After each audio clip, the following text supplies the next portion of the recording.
Hello everyone, and thank you for tuning in to Command Class Basics 101, basically how to get paid.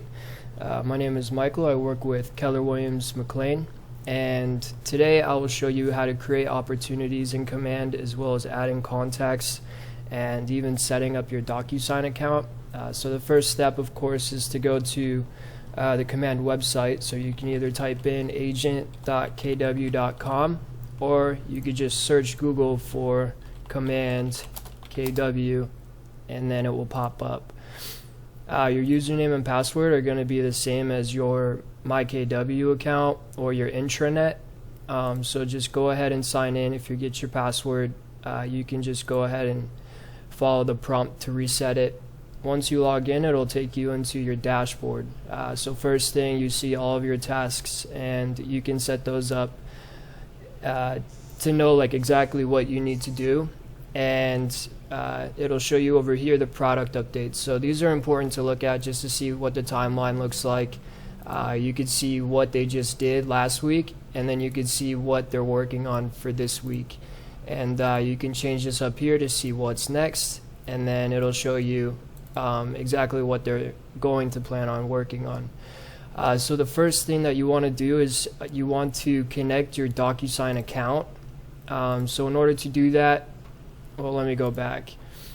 You want to connect your DocuSign account, so you go up here to your name, and then you just want to go ahead and click on that. It'll be the third setting, or the third menu down, and it will be settings. Go ahead and click settings. It'll take you to all of your applications.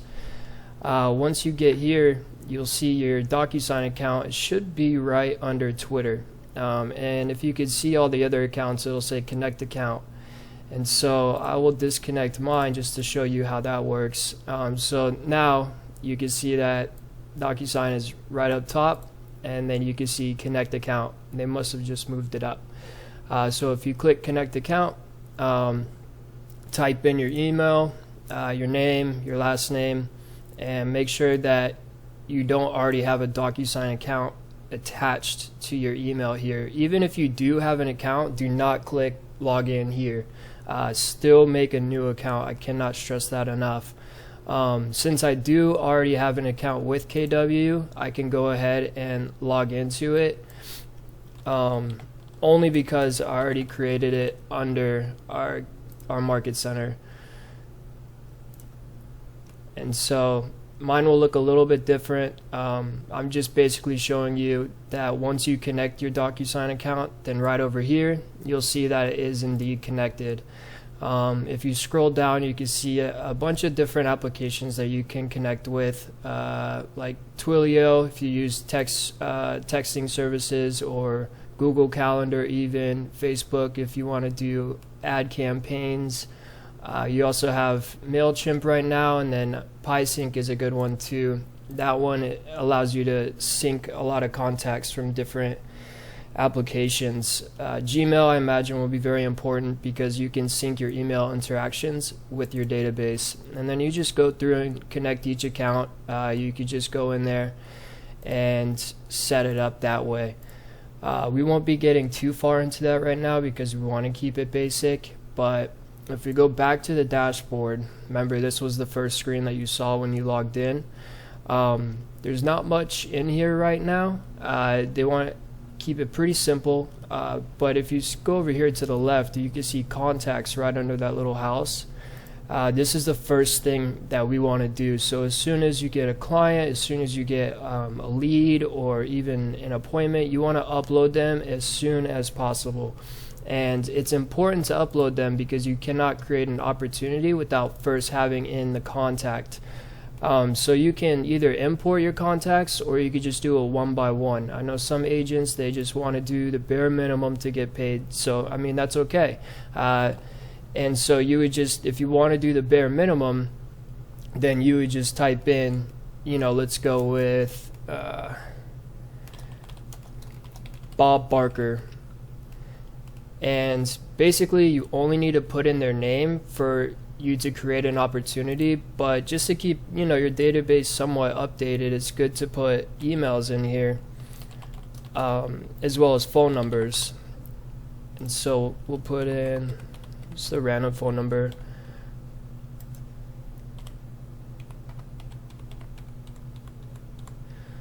Alright, and so once you have this in here, you can add them to your sales pipeline, and we could get into that a little bit later, or you can mark them as a lead.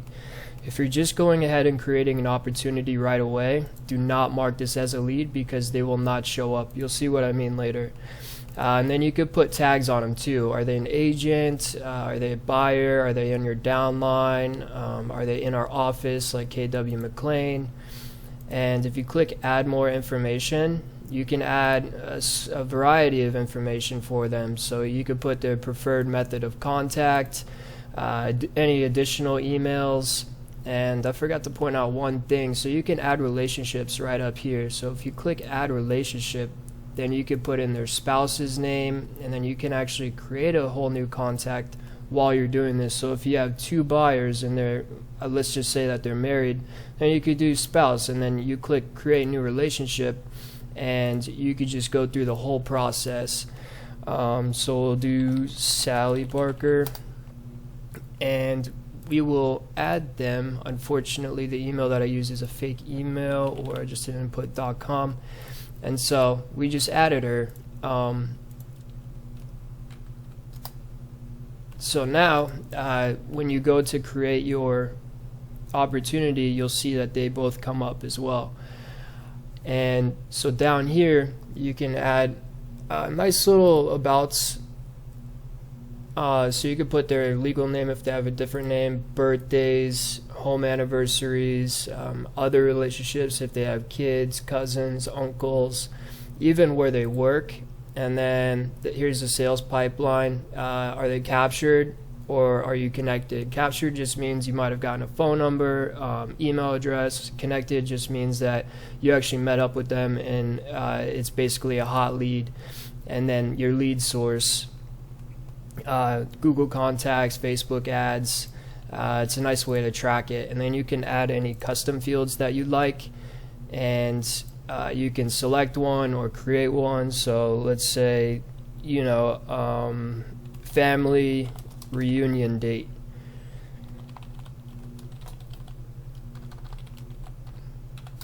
So you type in family reunion date. You can either do it as a date, since it is a date, and you can also do it as a drop down checkbox, number, URL. This is just referring to basically the type of information that you're putting in here. So if it's how much they bought their house for instance, you could put currency in there so you remember what kind of price range they've been in, for instance. So you click done, and then it'll pop up here. So let's say that they have family reunions February 3rd, and I guess you could just put 2019 because it'll be reoccurring.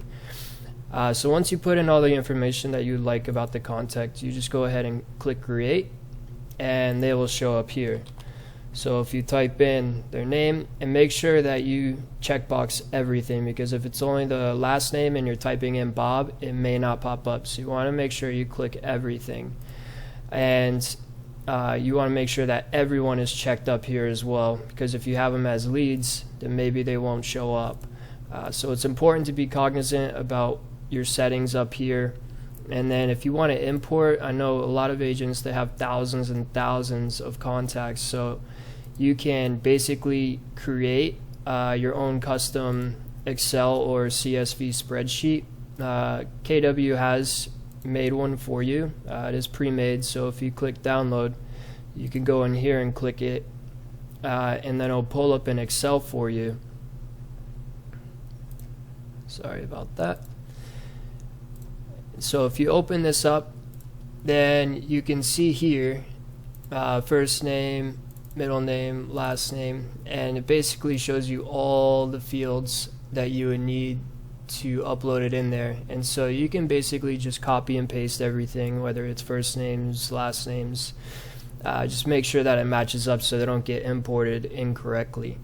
So we won't worry about that right now. If any of you have questions, please feel free to ask me. Again, my name is Michael. You can see my name right up here where you would connect your DocuSign account.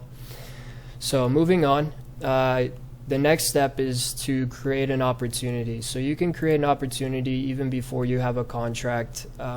It doesn't matter where you are at. You can create it even if you don't even have a lead yet, if you like. It doesn't really affect anything. So if you look here, you can see your listings are right on top, your buyers are right in the middle, and then you have your leases down here. A lot of these are very similar to Dotloop in a sense that you can basically see all of your opportunities at the same time, like all of your loops, for instance, and it will show you basically everything that you have. So if you see here, I have this one, it's closed, this one's active, this one's in the cultivate stage, some of them are Fairfax Training, McLean, Saratoga, and then you can see the commission on there, close date, etc.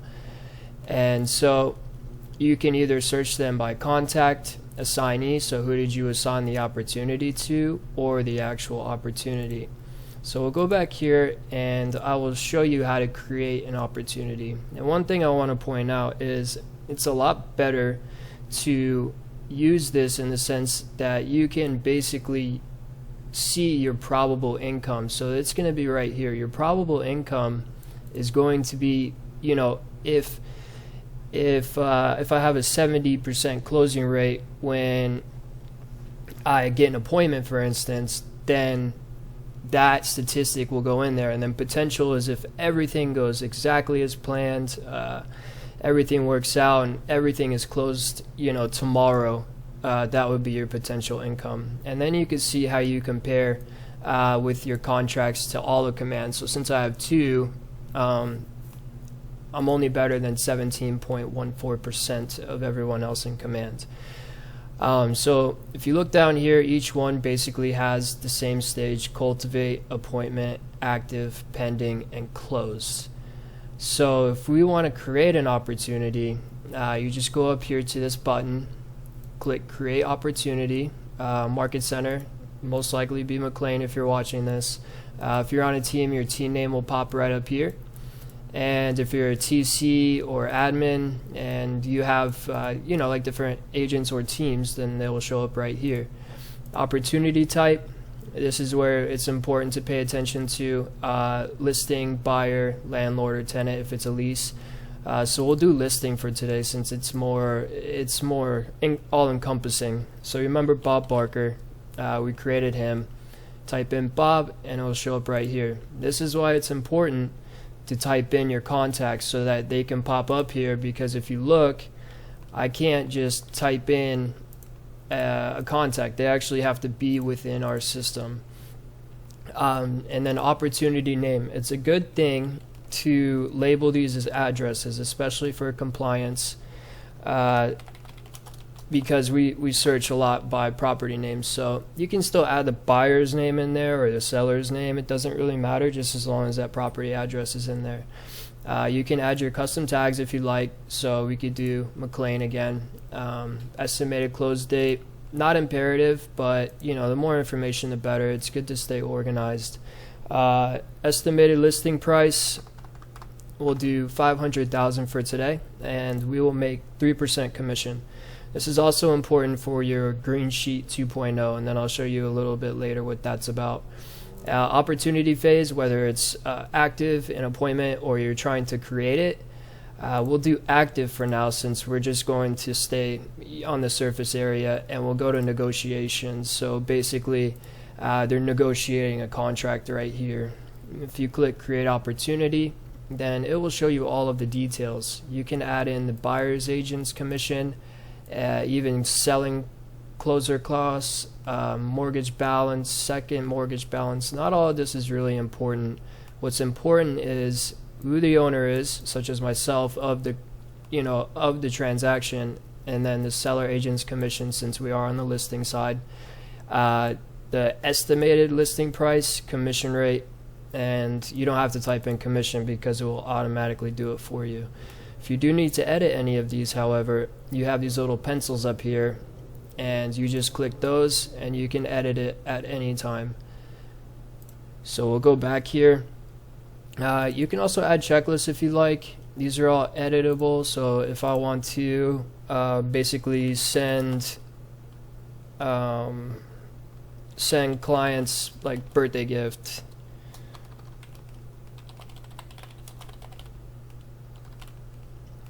Then I can also set a due date right here. So if I want to do it on Wednesday, August 28th, then I'll set a due date on it. And then remember the tasks that we saw in the very beginning, they'll show up there. And so if you click save, then you can see that it's right here. And since you have a 0 out of 1 checklist item that hasn't been completed yet, it'll show you that hasn't been completed. So we'll do close. And the next step that you want to do is go to documents. Right now DocuSign hasn't been set up yet, so don't worry too much about this part. I just want you to start playing around with creating these opportunities and putting in contacts. So right now you can see that each document has a title, unlike .loop where you had to basically create your own title, and then it'll show you if it's required. And then it will give you a status right here. So is it uploaded, has it been accepted, rejected, etc. And then if you scroll down, you can see conditionally required. So it depends if the contract party is a corporation, or if you scroll down, you could see Maryland and Montgomery counties only, and so on and so forth. Right now everything is kind of in the same area, so you see Virginia, then you see DC and Maryland. KW right now is working on getting that sorted out. I believe it's a priority for them. And so for now I won't necessarily show you how it works with DocuSign, but if you are curious, this is where DocuSign gets integrated, is if you click start a transaction, and then this is where it will take you into DocuSign and basically create a room or loop, depends on what site you're on, but it's basically a loop for DocuSign. And so it's not fully integrated yet, so we'll wait. Since it is a listing, you want to go to offers. Once you click add new offer, then you can call it whichever. So we could do Michael Jackson's offer. Create offer, and the offer date, you could put it as 26, or you can add a close date in there. So we'll have an expected close date of September 3rd. And so once you go to the parties, this is where you're going to put the buyer's information right here. So the buyer's information, we'll just make up another name. Well, I guess we have a name already, so Michael Jackson. And that's all you have to put in there, for really, just the name. You could put in their email and phone number, but if you go down here, you can put in, what agent is on the other side. So we'll do Sid Das. So now we put in the offer details, we put in the parties, we scroll down, and my stuff is already in there. Then we go to terms. And these are the terms of the contract. So we're selling the property for $500,000. We'll say that they're doing it $50,000 down for cash, and then the finance amount $450,000. It's good to put in this information because you'll see once you get into commissions, it'll automatically put that in there for you. So you can either do a percentage for the earnest amount, or you just type in an earnest amount and it'll automatically calculate the percentage for you. You do have an option fee, so these are for your admin fees, your retainer fees, consultation fees, etc., etc. Don't really need to worry about the termination option. It'll automatically be calculated in there for you on our end. And then your seller costs. This is just more information for you, just to keep on top of things. Then agent analysis, you can talk about, the buying agent, and did he communicate well? Did he not communicate well? Was he always on top of things, or was he unorganized? So later on, if you're working with him, you can come back here and look up his name in the contacts and be like, oh yeah, I remember this guy. So you click save, and right now we only have one offer, but you can add all the offers that you want to in here. And so in order to get this commission button, in order for us to get into commissions, we actually have to accept the offer. And so once the offer has been accepted, you'll see commissions. I can now click on it. So once I click on commissions, this is going to be the new green sheet. So let's say that we sold the house for 500 even, and we're making 3% commission, and it's 15,000.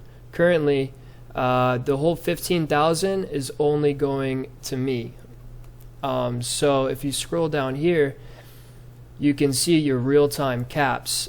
So each time you sell a house or anything at all, you can see your caps, the actual amount that you paid, and then the balance, what you have left.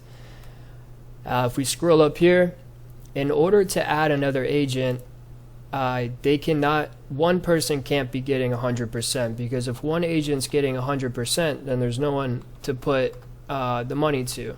So in order to pay another agent, we'll do half to me. So we'll put in 7,500, and then of course you could change the units. I'll keep the unit on this transaction, and then as you scroll down, you could see associate royalty, the rate, split, company commission, also the 30% split, and then KW cares. We'll do like 10, 0, and 0. And so down here, you can see add agent. So once you add the agent, again, it's important to have these agents and clients all in your contact list, so you already have all the information in there. So we could do, we'll do Amina, why not? Amina Basic will get the other 7,500. So if we go down here, we will type in 7,500, and then once this unable to submit, it will go away, since now the money is evenly distributed. You can also, let's say that you're a transaction coordinator, you just click this little trash can button, and then it will completely take me away, and it'll bring Amina on top. And as you can see, no agents, or not all money has been paid or is going to get paid. So we have to make sure that the units equal 1 and that the total commission equals 15,000. And of course, this updates every single time that you add or change anything. Right now, you cannot submit it. However, we can see this on our side. So even though it's not fully functional yet, since I just made this, it's still going into our system at this time. And then remember, the add agent button used to be down here, but now it's not down here anymore, because Amina, for instance, is getting the full 100% commission. So in the future, once everything is up and running, you just click submit, and then you'll be able to see where everything is at in the process. And going back to documents, this is the compliance side of it. So you want to make sure that you're putting in all of the required paperwork. I know some agents, they like to submit PDF files with 70 pages on it. That's okay. We're going to make a folder for you so you don't have to split it up. But DocuSign does have a way to split up the documents. I'm not entirely sure how to do that yet, but as soon as I find out, then you'll know. So that concludes this class. Again, if you have any questions at all, please do not hesitate to call Mikey, and we'll take care of you. Thank you.